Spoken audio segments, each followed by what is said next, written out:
एक बार एक राज्य में रंजीत सिंह नामक एक राजा राज्य करते थे। उनका ऐसा मानना था कि कर्म ही सब कुछ होता है।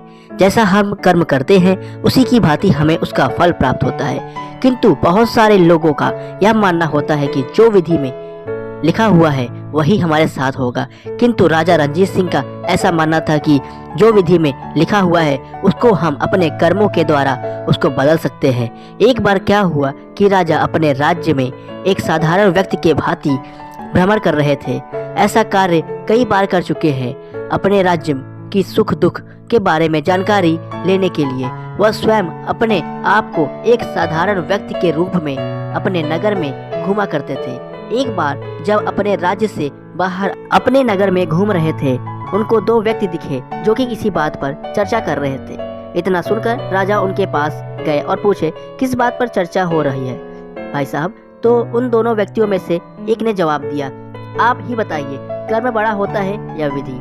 तो राजा रंजीत सिंह ने जवाब दिया कि आप जिस प्रकार से अपना जीवन व्यतीत करते हैं और कार्य करते हैं उसका परिणाम आपके कर्म पर पड़ता है, और जैसे आपका कर्म होता है उसी के हिसाब से आगे का विधि सुचारू रूप से बना रहेगा।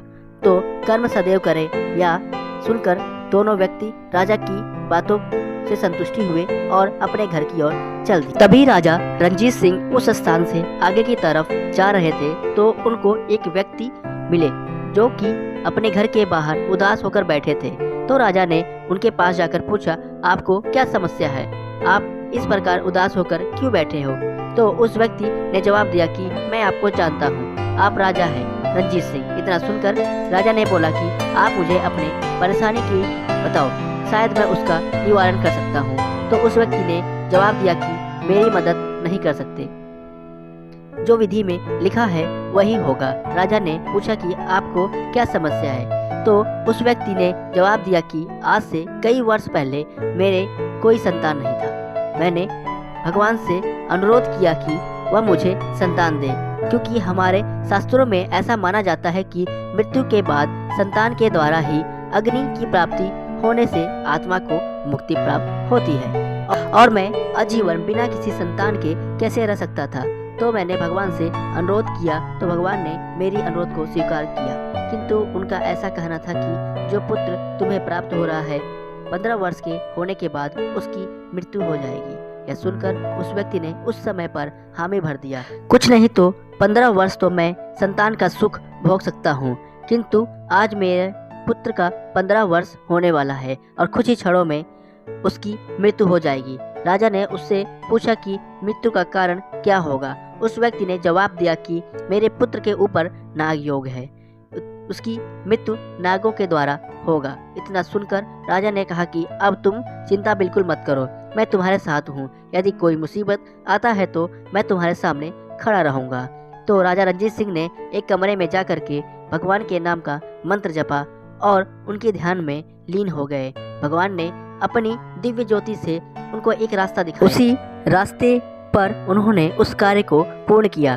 तो राजा रंजीत सिंह ने क्या किया कि अपने हाथों से चारों तरफ दूध की कटोरी से घर को सजा दिया और द्वार के पास दीपक और पुष्प से एक ऐसा मार्ग तैयार किया जो सीधा दूध की कटोरी की तरफ जाता हो। जब नागदेव उस व्यक्ति के घर में प्रवेश कर रहे थे तो यह देख करके बहुत ही आश्चर्य हुए। उनकी स्वागत इस प्रकार से किया जा रहा है, जैसे नागदेव आगे बढ़े उनका क्रोध शांत होता गया।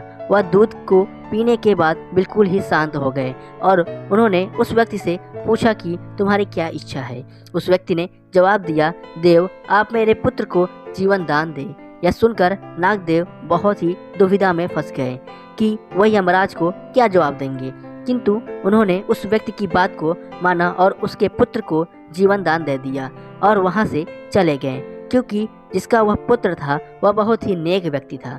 वह सदैव लोगों की मदद किया करता था और भगवान का बहुत ही बड़ा भक्त था। सदैव भगवान की पूजा अर्चना करता था और लोगों को दान दक्षिणा दिया किया करता था। तो राजा ने वहां से प्रस्थान किया और अपने राज्य की तरफ चल दिए। सुबह जब उठे तो उनको एक निर्णय करना था कि वह एक साधारण जीवन व्यतीत करेंगे, अपने कर्मों से कैसे अच्छा भविष्य बना सकते हैं, यही सोचते हुए वह अपने दरबार की ओर चल दिए। किंतु आने कि कुछ ही पल पहले राजा के पेट में कुछ दर्द सा महसूस हुआ और वह शौच के लिए बाहर चले गए, किंतु उनका जल भरा हुआ लोटा एक बड़ा पक्षी ने उड़ा लिया और वो ले जा करके एक जंगल में गिरा दिया। राजा उसके पीछे पीछे चल दिए। तभी जंगल में एक बहुत ही खूंखार शेर आ गया। शेर को देखकर राजा ने पेड़ पर चढ़ना उचित समझा और वह पेड़ पर चढ़ गए, किंतु शेर वहाँ से टस से मस्त नहीं हुआ। सुबह से शाम हो गया और शाम से रात हो गई, किंतु शेर वहीं पर नीचे बैठा रहा। आखिरकार राजा रात्रि में पेड़ पर ही सो गए। सुबह के पल वहाँ से एक लकड़हारा गुजर रहा था। उसने पूछा कि तुम ऊपर वहाँ पर पेड़ पर क्या कर रहे हो? तभी राजा पेड़ से नीचे उतरे और पूछे, क्या मेरे लिए कोई कार्य है? लकड़हारे ने अपना कुल्हाड़ी दिया और बोला, मैं थक गया हूँ, अब तुम लकड़ी काटो। तो राजा ने बोला, ठीक है। राजा ने कुल्हाड़ी से लकड़ी काटा और दोनों जाकर बाजार में लकड़ी बेचने लगे। इसी प्रकार से राजा रोजाना यह कार्य करने लगे। राजा अधिक कार्य करते थे और वह अपनी लकड़ी ज़्यादा से ज़्यादा बाजार में ले जाकर बेचते थे, जिससे कि राजा के पास अधिक धन आने लगा।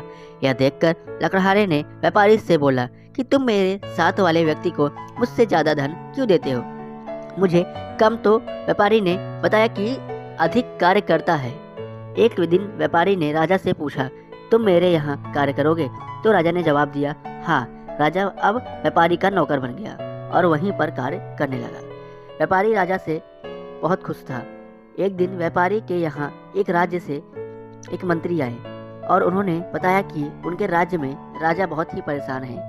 रणजीत सिंह उनकी बात को सुन रहे थे, तो उन्होंने व्यापारी से पूछा, मालिक क्या दिक्कत है राजा को? तो व्यापारी ने जवाब दिया, तुम अपनी हद में रहो, तुम एक नौकर हो, नौकर की तरह रहो।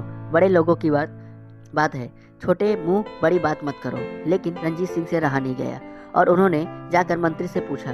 तो मंत्री ने बताया समस्या के बारे में। तो राजा ने उनकी समस्या का समाधान दिया। समाधान लेकर मंत्री राजा के पास गया और राजा ने समस्या का निवारण हो गया। फिर कुछ समय बाद राजा परेशान हुए। उन्होंने अपनी मंत्री से इस पर विचार किया।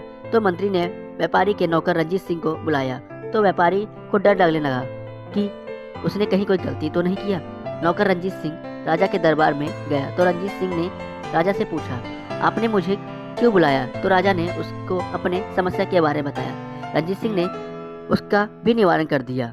रणजीत सिंह की सूझबूझ समझदारी देखकर राजा ने बहुत प्रसन्न हुए और उन्होंने उसे अपने पास रहने का अवसर दिया। तो रणजीत सिंह ने बोला, मुझे अपने मालिक से इसके बारे में पूछना होगा। अब राजा का हुक्म कौन टाल सकता है? तो रणजीत सिंह अब राजा का बहुत ही प्रिय सलाहकार हो गया और राजा के साथ उठना बैठना, घूमना फिरना और उनके साथ हर एक बात पर विचार करने लगा। धीरे धीरे राजा का तबीयत बहुत ही खराब होने लगा और राज्य का कार्य धीरे धीरे अब रंजीत के ऊपर आने लगा। रणजीत सिंह अपनी सूझबूझ से राज्य को सही तरीके से चलाने लगे और कुछ ही समय में राजा की मृत्यु हो गई।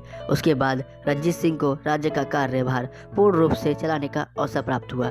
इस बात में हमें यह सीख मिलती है कि मनुष्य अगर अपने कार्य के प्रति श्रद्धा रखता हो, अपने कार्य को सच्चे मन से करता है, तो उसका कर्म उसको उस मुकाम पर ले जाएगा जहां वह जाने के बारे में सोच रहा हो, या फिर समय उसके कार्य के अनुसार उसको उसके अच्छे मुकाम पर पहुंचा सकता है। तो विधि के विधान को भी बदला जा सकता है यदि हम कार्य ईमानदारी से निष्ठा के साथ करें। तो बोलिए जय बाबा महाराज।